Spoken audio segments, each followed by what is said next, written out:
All right, thank you, John. I want to thank everyone for being here. I'm certainly not happy this being our last press conference of the year.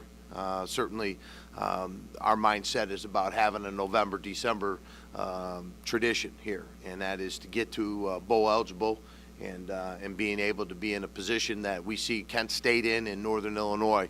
But after looking at Friday's game, we saw two very good teams battling out there on that field Friday. Bowling Green, give them credit. They're a good ball club. We knew that going in. I was proud of the way our guys played, how hard they fought, and how physical that game was. And as I told the team yesterday, there's simply no margin for error. And there were some things in that game, the little things that made a difference in the outcome that we all expected. Offensively, certainly not the type of performance we expected from our kids, and I know that they feel that way.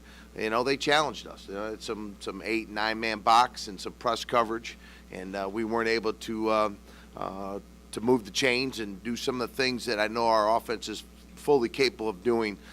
But they're a good defense. They finished 9th in the country in scoring. So, we knew that we needed to be on our A game every snap, every player, and we weren't able to do that.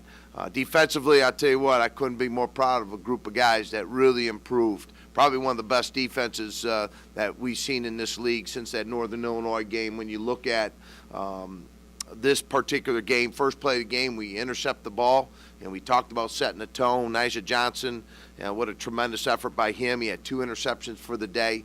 And matter of fact, I woke up Saturday morning after the game, and he's the number 2 of top 10 plays on ESPN, which was interesting that he intercepted a pass between his legs. Matter of fact, I didn't see that in the game, but the slow-mo showed it. But it was kind of cool to see him, and just a tremendous young man.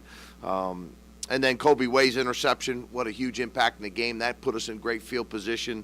And I tell you, the one play that really, was tough was the Brim interception. It was about a 90-yard flip of the field. We intercepted about the 10, brought it down to 10, and it was just a tough penalty that was called. It kind of took a little bit out of us. But they only averaged 2 yards a carry. Our defense did a tremendous job over the last 4 games. I don't think teams have had more than 82 yards on the average against that defense that we have here.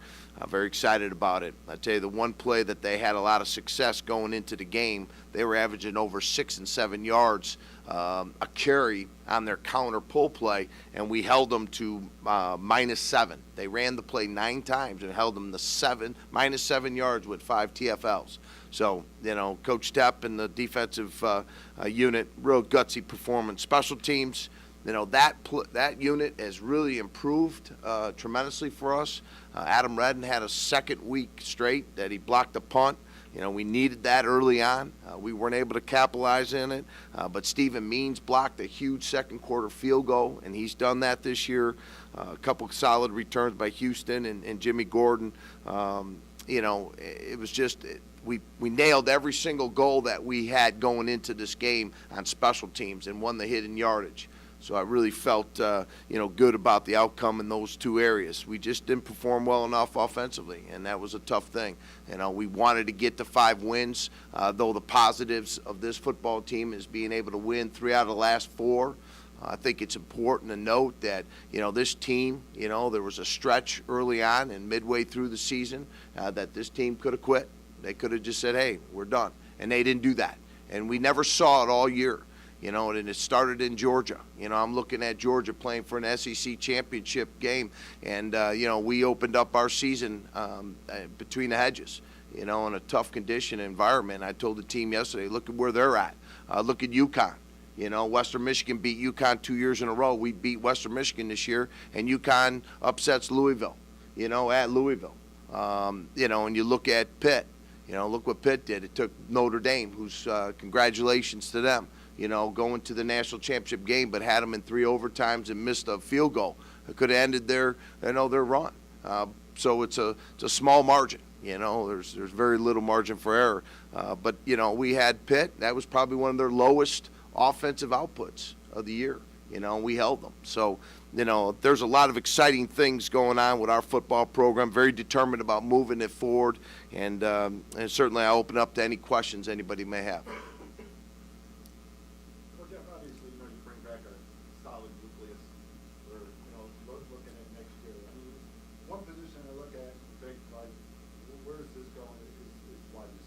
Mm-hmm. I mean, Alex has, 41 catches more than anybody else, 9 touchdown catches more than anybody else. Yep. You didn't have another wideout with more than 1 touchdown catch. Mm-hmm. Where do you see the future of that for that? Well, it's certainly exciting to know that we have that guy coming back. He had over 1,000 yards, and and when he ranks up there with Drew Haddad and Naaman Roosevelt, I mean he's one of the finest out there, and we certainly need him to continue bringing this football team along, especially offensively. But he's certainly a tremendous threat. What we need to do is get other guys to be able to play at that same level. But when you have a great player like him, it's easy to kind of lock in on what Alex can do, because he can do a lot of things for us. But we certainly know that there's other guys that have to step up and really match that same type of mental, physical toughness that Alex brings and leadership. We need to get that, continue getting that out of Freddie Lee, who's been awesome in the blocking aspect. We ask him to do a lot of other things that's made a big difference. You look at guys like Natea Jay, and you look at Dixon and Willoughby and Devin Hughes. We got to make sure that, we bring those guys along. But, it's nice to have a guy like Nutz, who, is certainly a tremendous player, coming back for this final years of competition. Right, but you probably agree that most teams don't, because they're more than one threat at wideout. Yeah, there's no question. That's why I'm making my point. Those other guys got to step up, and we've got to make sure, and including with the tight ends. Getting those guys, again, we had looks. I mean, it's hard to, explain to people that don't quite completely see the things we see. There are guys that are open, and there are guys that are doing things that we need them to do. And maybe we may not get to those guys each and every single snap when those guys are open. There's plays called that those guys are available. But at the end of the day, too, we had some key drops at some times this year that we need to secure those possessions. But I think overall we had, I think there was somewhere around 10 different players, I believe there was, that had over, I think we had 10 players, I'm trying to look for it in here, we had it, over 10 receptions for the year, if you look at that. So I think that's a great sign that we've got a lot of good players, but we can't focus on one guy either, but it's nice to have that one key guy, because it can open up some opportunities for other guys. What are your thoughts on the faith shown in you by the university to stay the course for the next couple of years, and just how far along do you feel you are in building that program to where you want to be? Well, certainly we want to get to being a bowl championship eligible team. There's no question. We talk about the two expectations we have here. Each of our individual young men that play here to graduate, and us to compete for championships. Not just the MAC championship, but bowl championships. And that's an opportunity that I think when we look at our returning players, a lot of those guys are all coming back. I mean, if you look at the bulk of the results of who was doing the majority of the work and playmaking ability, it was certainly in that junior and sophomore and freshman class. So I'm excited about it. Certainly excited for me. I'm excited about it just because I know what the possibilities and potential there is with this football team and this program. It's in a much better place than it's been, under our leadership. But it's not just about me. It's about our entire coaching staff. It's about all of our players, our support staff. And with the new athletic director and Danny White, with his blessing from President Tripathi, I mean, it's a great feeling to know that we're going to stay with continuity and consistency in the messaging and the focus that we have. And I'm excited about where we're at with our football team and what it did down the stretch, winning 3 out of the last 4. Like I said, there was a lot of fight in these young men. And our coaches did a tremendous job. Probably one of the best coaching jobs that I've ever been around in my 29 years of coaching. And I think our leadership in our department recognizes that. We spent a great deal of time talking about where our program is and where it's headed. And certainly, gives me a lot of confidence. And I certainly have, I only got one speed. It's full speed. And we're going to continue moving this program and keep, doing things the right way every day and bringing in the right kind of players, the right kind of bulls, the right kind of guys that understand what it takes, that can play at this level. I know our kids are excited. Great meeting yesterday. Tremendous meeting. They're as excited about coming back and getting back into, in the 2013 season. It ended in Columbus, and it'll begin in Columbus, and it'll be exciting off-season for our kids. But our focus is about recruiting now and getting our kids, some more, added players that can fill in a few of those spots that we need. To the recruiting point that you made, to be able to say to a young man, I'm going to be here for a number of years. I'm not on a one-year deal. I'm on a long-term deal.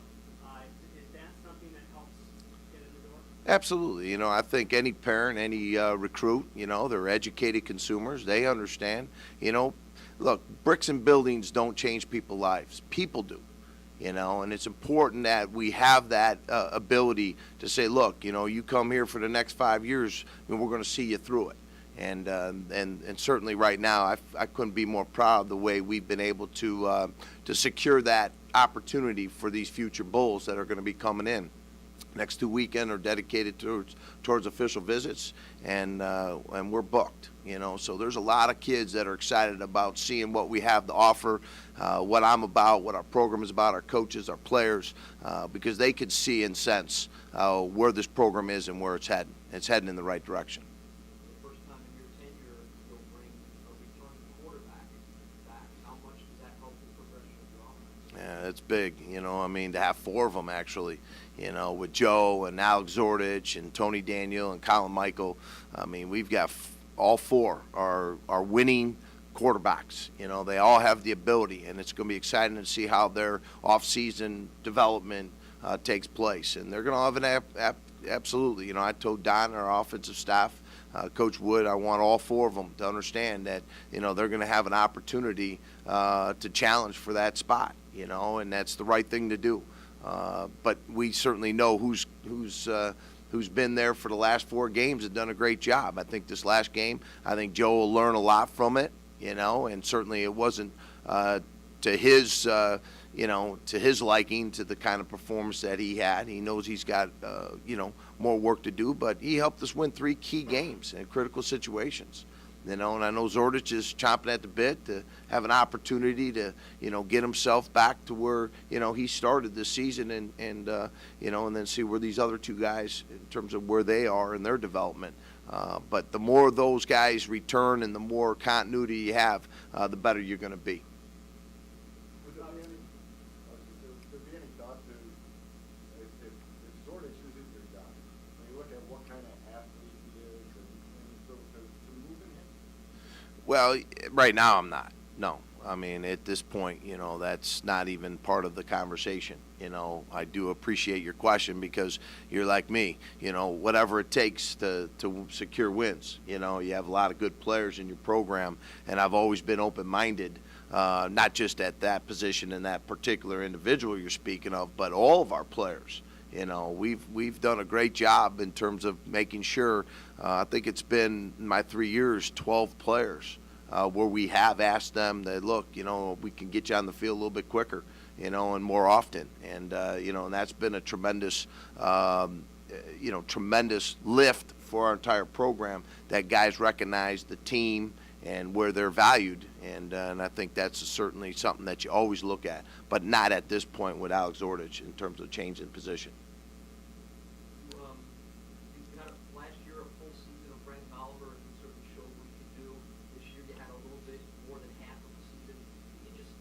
I know it's kind of a what-if question, but how much of an impact was his absence, and how might things have been different, and how much do you look forward to getting him back for a full year? How much can that make your offense better? Yeah, you bring up a great point because he's one of the best in the league and one of the best in the country, and if he's standing next to me, that's not a good thing, and I certainly know that he accomplished a lot in 50% of the games. He was like over 800 yards of rushing, and he missed, 6 games, from that standpoint. So who would have known, and we still were able to rush for over 2,120 some odd yards, and you combine the rushing total and the passing total. This offense, really, we relied very heavily on our offensive line. So, it shows that one great running back is certainly important, but to have the big fellas up front, and they're just a group that I couldn't be more proud, because there was a lot of guys shuffling behind them that it didn't phase them. But to have Bo back is going to be a tremendous lift. And he's one of the toughest, hardest working guys. We saw him out there Friday, which was a great thing. So, and he's just a great leader. He brings a definite lift to our football team. So, we need him back, but, it's great to see the development of Devin Campbell. We put him in there and had a chance to see him. We'll get Potts back. We'll get Anthony Taylor back, who sat out. He played as a true freshman. We sat him out this year, to get himself ready, and he's already looking like he's ready to go. So he'll benefit tremendously from the offseason. And then you got a young man named Jordan Johnson. You got some guys, Brandon Meary. So we have a lot of talent in that position. It'll be nice to get those guys moved around and devise some ways to get the ball distributed to all those playmakers.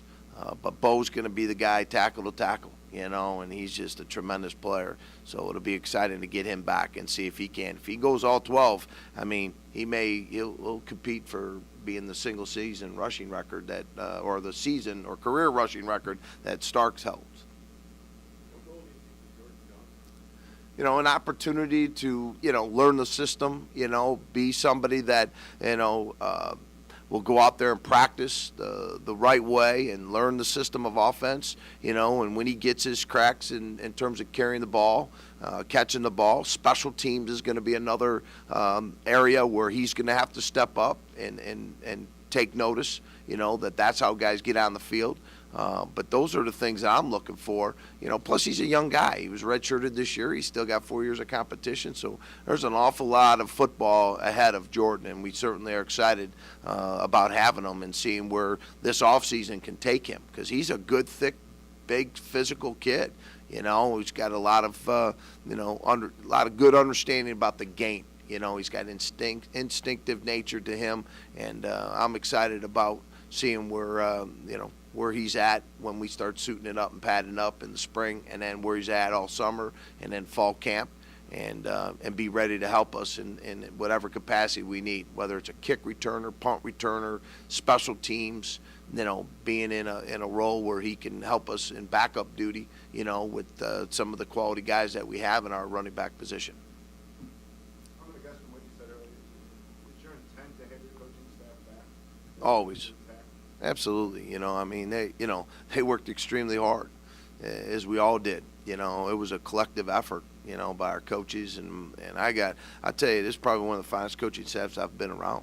Veteran coaches, head coaches, some young guys that, I couldn't be more proud, to have all these coaches here that understand what my expectations are and what their expectations of themselves and their position groups.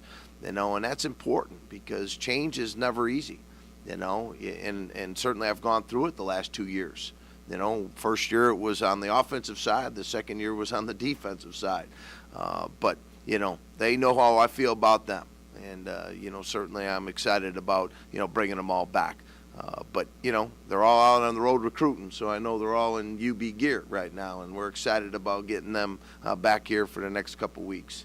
And back here in the spring, so we can get ready to move forward next fall. Obviously, Khalil is someone who could be, drafted coming up. Have you had any discussions at all with him about where he stands? Well, absolutely. I talked to all my players about their future and their opportunities, and we certainly fully expect all of our players to complete their degree and complete their college eligibility. That's, and they know how much that means to this football team and the benefits that it would provide them individually, in terms of their careers and their opportunities. But also, those things are certainly part of the discussions with Khalil. But I'm not making that decision. That's a decision that needs to be made, by Khalil, and certainly, all juniors have that opportunity. But in the best interest of every kid out there, it's best to be back, period. We know that.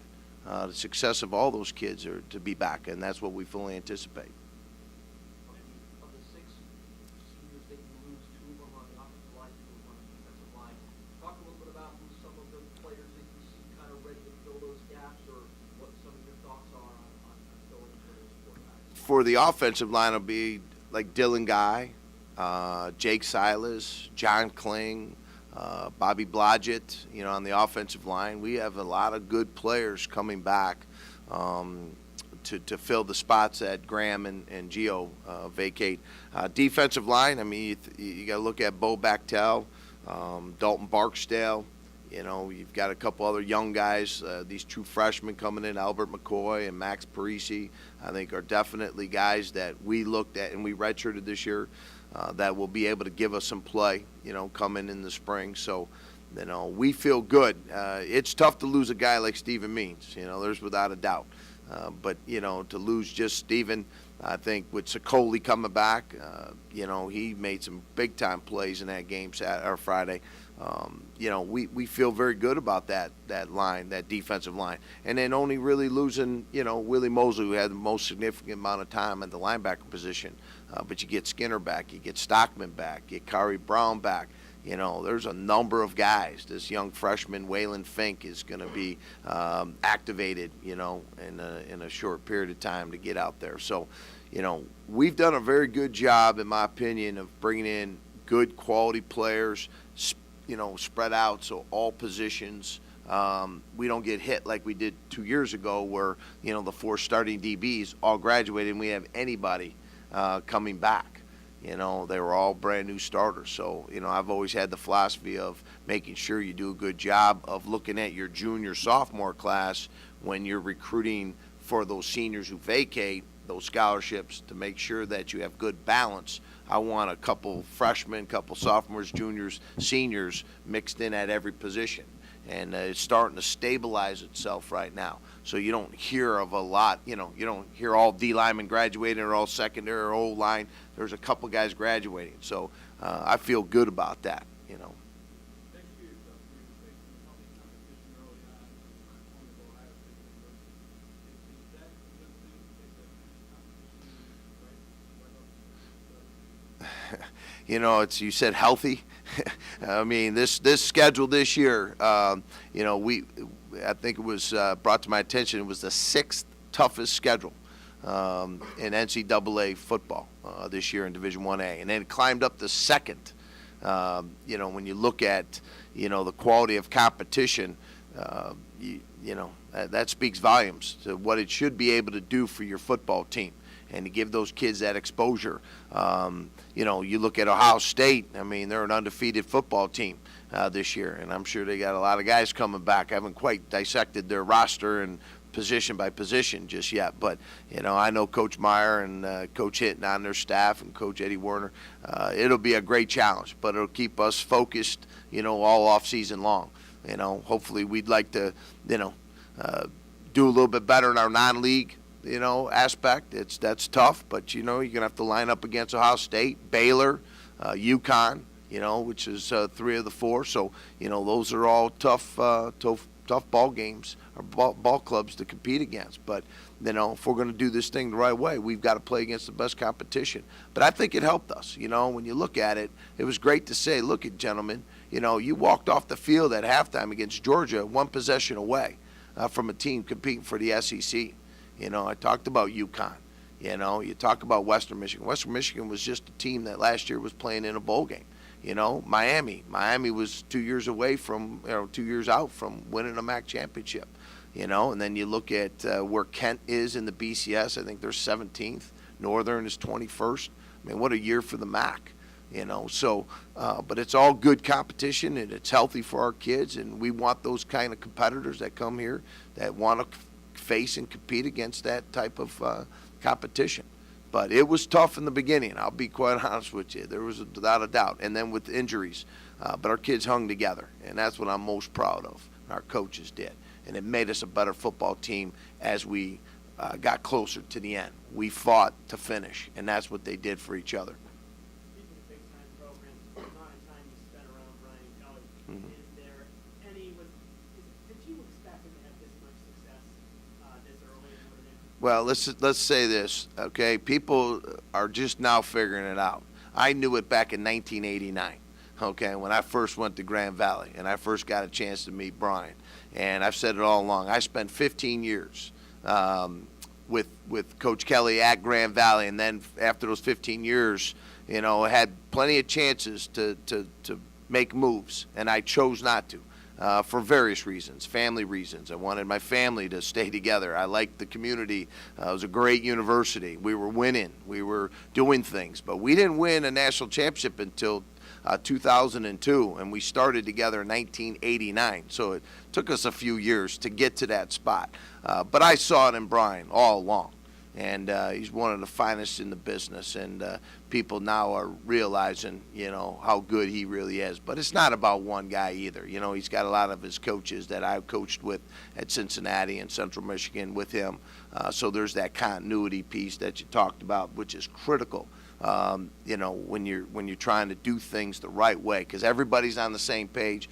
The messaging is consistent. There's nobody that's doing their own thing. And that's the beauty of it. And, couldn't be more proud, for what they have been able to accomplish, and especially in 3 years. But that's a great lift for he and his program and those coaches and their families. And that's what it's all about. That's what we need to get done here at UB. But it's a great relationship that I have with him. I've spent a great deal of time, visiting with those guys on their staff and just kind of going through the same steps of the process, and we did it at Central, and we did it at Grand Valley Central in Cincinnati, and now he's up in a place where you can get to that top spot, and we're going to try to do the same thing by getting there through our program and the same kind of philosophies and foundation that's been built here. Well, my son is, I know that. My oldest son is on the Orange Bowl Junior Host Committee, so he's in the Fountain Blue down there. That's where we stay when we're in the Orange Bowl. So he's awfully excited about it. It's going to be a madhouse down there. So, but we are considering. I am not, we haven't quite made a final decision, but my son is definitely going. So we'll certainly have a Quinner in Miami this off season. Any way you can put a timetable on how far away you think your program is from being a perennial type of team you want it to be? Well, it's about securing the W's, and to be able to do that, you have to have good players and good coaches and continuity. And I think what we're seeing right now is we're on the right path. We're heading in the right direction. Our kids feel it. I could see it in their eyes, and that's been a big part of this. They understand, what those expectations are. And we have a tremendous group of young men coming back. That did a bulk of the work, and that's what I'm excited about. And now what we have to do is continue the mission and continue moving forward, and we'll get a chance to line up again in 2013 to play 12 games. And I would fully anticipate our kids are going to be bigger, faster, stronger, smarter, more determined. They've played against some of the best competition in the country, and they weren't too far off. If you even look at some of those losses this year, they were in there with some of the best in the country. So, I'm excited about them, and it's never, to say how many W's you're going to get today or last season to next season. Look, we're heading in the right direction. I'm not guaranteeing, but I'd like to win every single game, and that's the way we approach it. Jeff, we've seen Colin Michael throw in practice, and he's pretty impressive. But he's running scout team. Do you got an idea where he is in terms of his understanding of the offense and whether, he is a guy that can challenge?